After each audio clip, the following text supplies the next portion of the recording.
Good morning, Cypress Village residents. Welcome to Virtual Coffee Chat. My name is Ty Morgan, Executive Director, and today is July 9th. I hope everybody's having a great Friday so far, and I hope you enjoyed today's episode. We have a lot of good information that you will be receiving today, and I hope that, again, you enjoy the episode.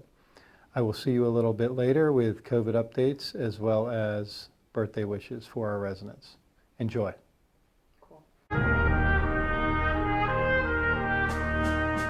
This may be the tallest privately owned flagpole in Cypress Village. It belongs to Greg Streeter, U.S. Navy captain, retired. Greg and Anna are neighbors. So is Bill Gawler, retired U.S. Air Force colonel and fighter pilot. Bill's flag, like Greg's, flies proudly every day of the year. All around us in our retirement community are men and women who have served our nation through decades of crises from World War II through Iraq and Afghanistan. They're not bashful about their patriotism, their devotion to America. Some are Republicans, some are Democrats. But on this 4th of July weekend, we are freshly aware that all of us are first and foremost Americans. As veterans, we all served under the same flag and for the same purpose, to protect and preserve the world's greatest experiment in democracy. And whenever our nation has faced a threat, from Nazism to communism to terrorism, we've risen above differences and united behind those principles that define our country, freedom and opportunity. We are not enemies. Oh, some of us who fall on the liberal or progressive side of the spectrum may differ with our conservative friends on many issues, including the proper role of government. But we are not enemies. We simply see things through different life experiences and understandings. I don't know the politics of all those who drove their golf carts in today's 4th of July parade, but I've no doubt they all love America as much as I do. We all rode amidst the same red, white, and blue, found our hearts racing to the same patriotic music, and all harbor the same hopes, dreams, and probably fears for America's future. At our picnic luncheon, Renee and I shared the table with a Navy veteran from World War II. He survived the battle for Lausanne, an operation that left 8,000 American troops dead.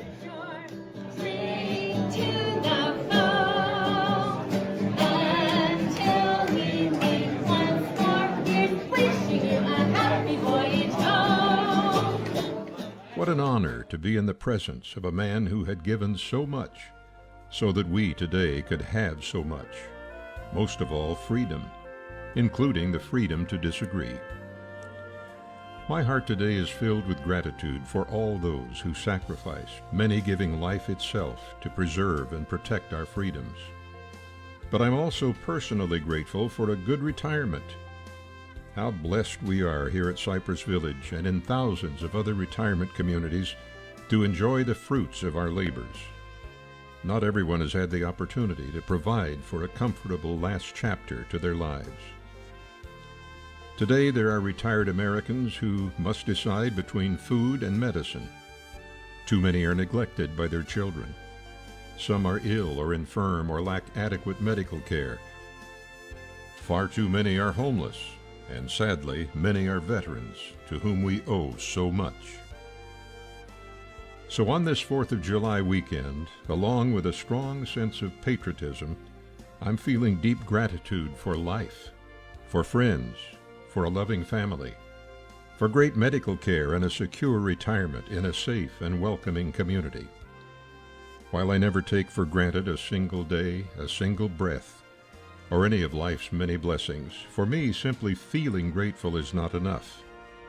This Independence Day reminds me once again of the biblical words I heard my parents repeat so often when I was a child. To whom much is given, much will be required. I do hope you've all had a happy and a safe 4th of July.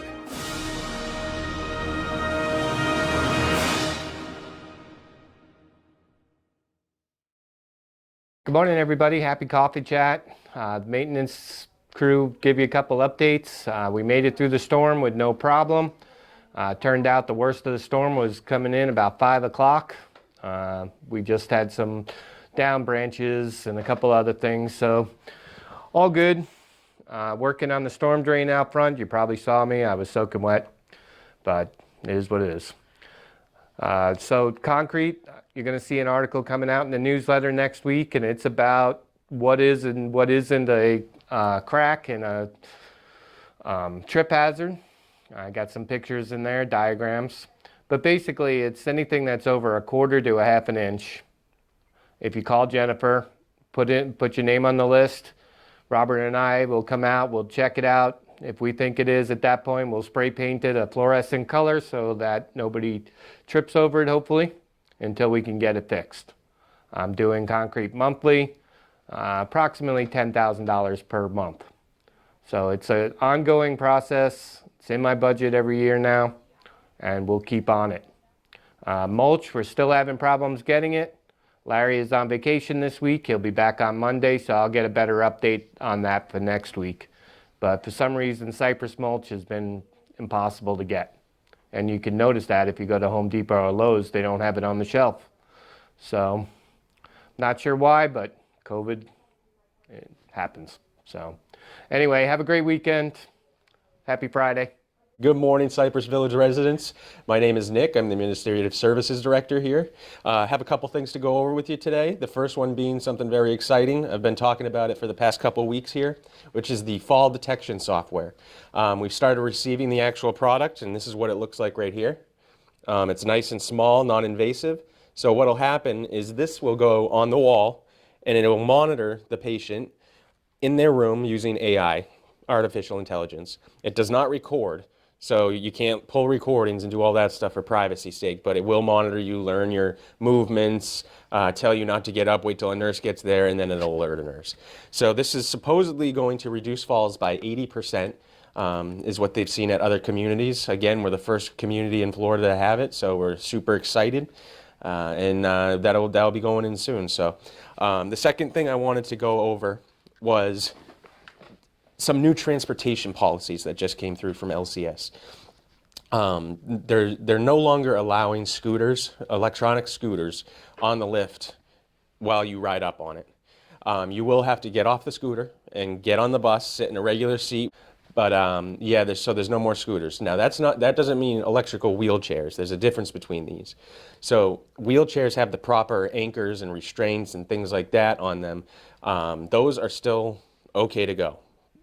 For now anyways. I don't know about the future, but we will keep fighting for it. But yeah, so there's just a little change there. If you have any questions at all, please call CJ Winkle over at the maintenance shop. She will set you straight. She knows everything about this policy. We've been going over it for days now.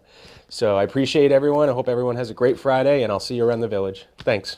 Hi, good morning everybody. Happy Friday on today's Coffee Chat. I am just going to touch base with everybody and let you know about the prayer log or the prayer book, what a lot of people call it. We've had a lot of residents asking about it and why we're not updating it and having it available for everybody. And what we have come to find out is that a lot of people that were listed in the prayer book, that we did not have permission to put their name in there. And with everybody, we discussed it as a team, and we just feel at this time that it's just not something that we need to keep up with due to HIPAA. A lot of people, they have personal information as to the reason that they went out to the hospital or why they're in rehab, and they just don't want all of their personal business out there. So at this time, we are not no longer going to be offering the prayer book. However, you can always reach out to that neighbor yourself and follow up with them. The personal touch sometimes means a lot more than, just reading their name in a book. So there are two different logs that were out there. We had the prayer log and we have the memorial log.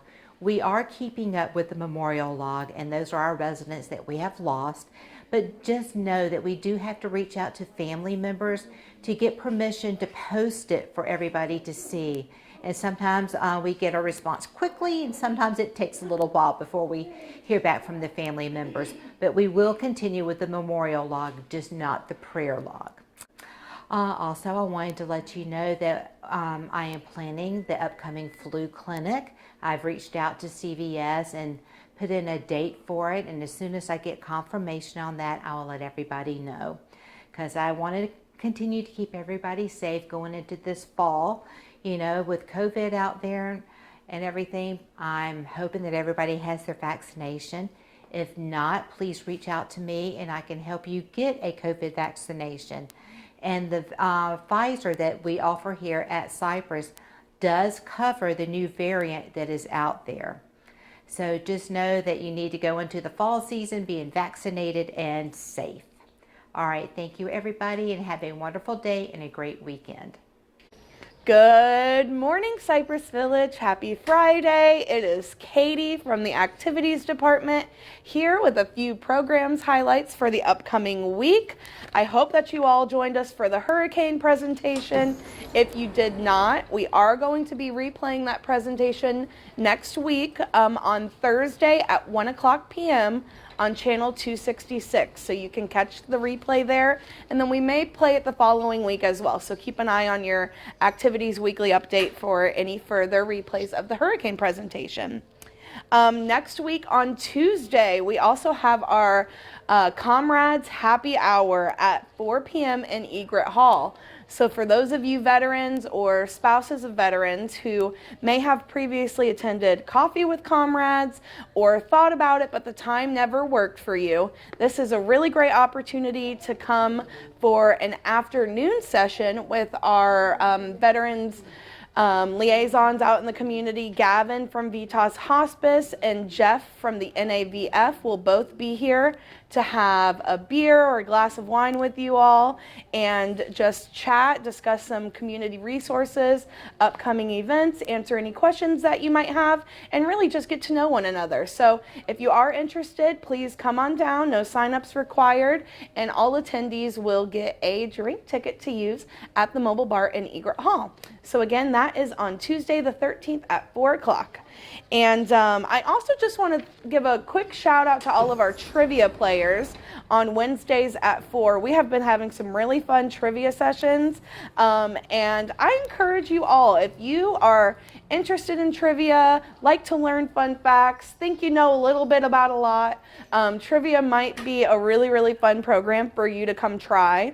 And I understand that it might be a little bit intimidating to come in when there are teams set up, but I want to ensure you all that if you are wanting to come and try trivia, we will make sure to find you a team that works for you and that you get along with. So please let us know if you're interested, or just pop down and come be a spectator one week, but we do have a lot of fun on Wednesdays at 4 in Egret Hall. Also, just a really quick reminder, we are starting a Saturday morning walking club. It'll be every Saturday at 8 a.m., weather depending, and our first walk will actually be tomorrow. So if you would like to get some fresh morning air with myself, baby Ava, and some neighbors and fellow residents, please just join us in the main lobby. We'll meet up at 8 a.m., and from there we're just going to walk Middleton Park Circle, and there is a shortcut for those of you who don't want to do the full lap. So I can give you all that information as well on the walk. But I hope that you'll join us for a nice walk around the block. We are also going to Lunch Bunch next week on Monday. Sign up is required. We're going to Ida Claire. It's a very eclectic restaurant at the St. John's Town Center. So if you're interested in that, please give us a call and we will do our best to accommodate you. And lastly, I just want to give everyone a heads up about our NAVF Veterans Seminar that is taking place next Thursday at 1 p.m. in Egret Hall. Jeff Faulkner from the National Association of Veterans and Families will be here to do a presentation on veterans benefits, not only for our veterans, but also their spouses and widows or widowers of veterans. So if you're interested, please pop down for that presentation, and we will also try to live stream that as well. So you can tune in to that on channel 267. And with that, up next is Jeff Faulkner from the NAVF with more information about that association and what they do for veterans here at Cypress Village. Thank you all and have a wonderful weekend. Hello, my name is Jeff Faulkner. I'm with the National Association of Veterans and Families. We're a 501c nonprofit that helps veterans and families receive the VA benefits that they earned and deserve. I will be at the next Coffee with Comrades meeting and there on a monthly basis for a while we're coming out of the COVID vaccine. And if you'll just check your activities newsletter, you'll be able to pick up on the dates that will be here at Cypress Village. And we want to thank Cypress Village for allowing us to come in and help their veterans and families. We know that they earn these benefits and they deserve them, and we look forward to helping you and your family members get the benefits you earned and deserve. Give me a call direct at 904-394-3909, and I'll be happy to set up an individual appointment to meet either here in the conference room or in your room, whatever's convenient for you. Thank you very much for your time this morning, and I look forward to meeting you and helping you get these benefits.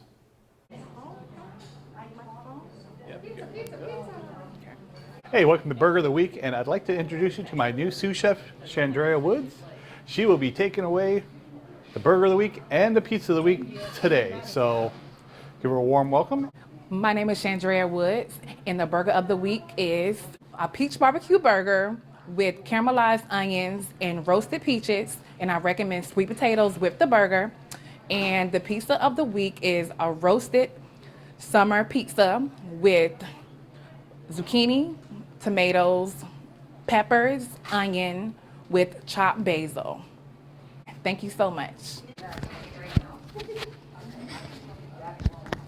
Good morning, Cypress Village. Happy Friday. I hope you're all enjoying your nice sticky buns and a hot cup of coffee.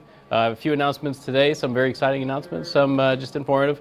But first of all, I just want to let you all know about Chandrea. You saw her doing the Burger of the Week and the Pizza of the Week. As you heard, she's promoted to sous chef. She's been here for 11 years, has done an amazing job. She's been promoted from cook to lead cook and now lead cook to sous chef. So like I said, she's done an excellent job, has worked here many years and knows the kitchen inside and out, as well as all the different areas within the community. So we're very excited to have her on board in her new position. A couple other updates we have.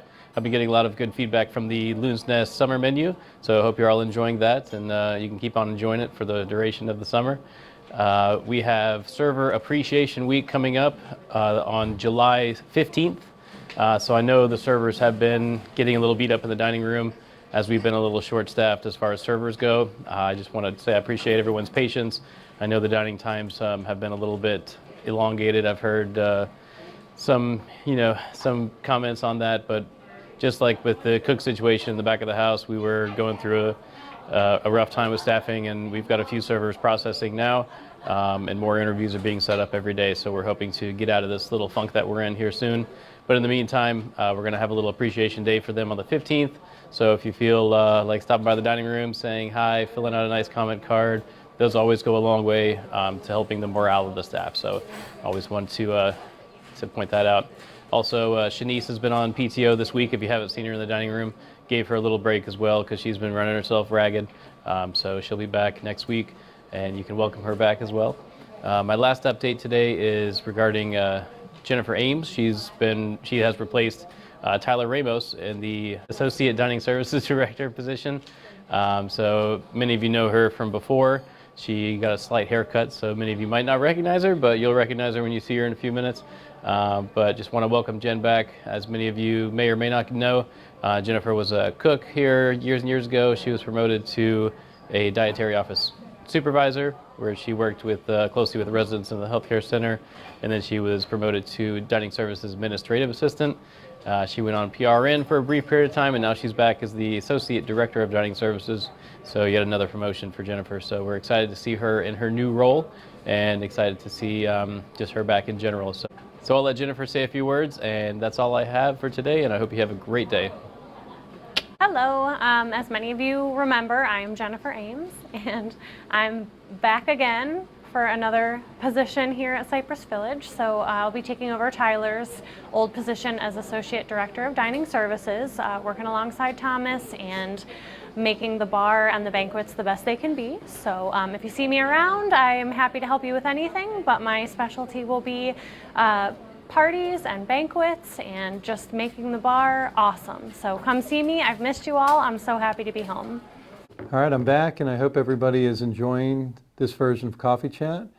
I just have a couple updates that I just wanted to share before we wrap it up today with happy birthdays. First is the business office hours. Effective today at 12 o'clock, we are going to go to reduced visiting or open office hours here in the business office. We are going to lock the doors from 12 to 5, at least for the next couple weeks, maybe 30 days. All of the staff here in the business office are covering areas within our human resource department that we literally have one individual in the department with typically 4 full-time associates. So the business office, headed up by Sarah Ninya and Candace Yates, are going to be taking on some additional roles relative to recruiting, HR, general functions and responsibilities. The other members within the business office are going to also be contributing in those efforts as well until we can get our HR department fully staffed and trained and stabilized. Again, we will get through this. It's just another bump in the road, but it's just going to make us stronger, and when we get to the other side, we feel like we'll be in a better position as well. So bear with us with the reduced hours. We will be available by phone and also by email. Between those hours, we will not be closed. We're just going to lock the door so we don't have a lot of traffic and disruptions. So we will put a sign on the door and put out some additional information in the newsletter and community update. Next, I just wanted to touch on COVID-19. I wish it would go away. It seems to be actually doing the opposite. Duval County continues to show a spike in positivity rates. Positivity rates are expected to breach 10% next week. If they breach 10% here in Duval County, Cypress Village will then have to go into testing 2 times a week, not once a week. If that does occur, we do not know the dates or the days of the week whereby we will be testing our associates, nor the location due to the frequency. We want to minimize disruption to our residents as much as we can, so we're still in the planning stages of what that looks like at this time. But with that being said, that is a little concerning. On the positive side, the information that we're receiving from the CDC and other health-related sources are that the vaccine that we all have received, the ones that have received it, are in very good shape and very safe relative to the existing COVID-19 along with the variants from other areas that you're hearing about on the news. So let's just stay strong, stay positive, but also be smart. And, again, we'll just continue to fight the virus and the challenges that we have on an ongoing basis. Now, on a positive note, let's finish it off with birthdays today. I'll wear my glasses so I can see. All right. We have one birthday out there. We have Mr. Paul Horvath. Paul, happy birthday to you, sir. On the 10th, we've got 3. We've actually got 3 gentlemen. We've got Mr. Jerry Terrell, Possum, Buddy Possum. We've got Gerald Miller, and we've got Mr. Mark Waters on the 10th. Happy birthday, guys. On the 11th, we've got 3 ladies. We've got Ardella Hare, Evelyn Kessler, and Eleanor Irwin. Happy birthday to you, birthday ladies, on the 11th. On the 12th, we've got Margaret Kruger and Rhea Fleckenstein. Happy birthday, ladies. And on the 12th, we've got, I'm sorry, I said the 12th. On the 13th, we've got Ed Rogers, Edie Barrett, Carmen Von Susten, and Robert Rhodes. Happy birthday to you all. On the 14th, we've got a slew of them. We've got Mr. Dave Alexander. Happy birthday, Dave. I know it's a big one for you. We've got Matthew Rund, Beverly Stoll, Susan Mayer, all on the 14th. And we'll cap it off on the 15th. We've got Mr. Bill Hooper, Howard Whites, Howard, happy birthday. Claudia McVeigh, Martha Peliquin are all on the 15th. So happy birthday to you I'll go one more. I'll go to the 17th. We've got Mr. Walter Calvin and Mary Jean Lynch. Sorry about that. I couldn't see it. So happy birthday to you all as well. I'm sure the birthday fairy will be out to see everybody on their birthdays, and I hope everybody has a nice weekend. It's going to be a warm, humid one, so try and stay in the air condition when you can. Have a good day. Take care. Bye-bye. All right, let me finish this up and I'll get with you in a little bit. Come to our programs. Whoa, whoa. Action. Take one.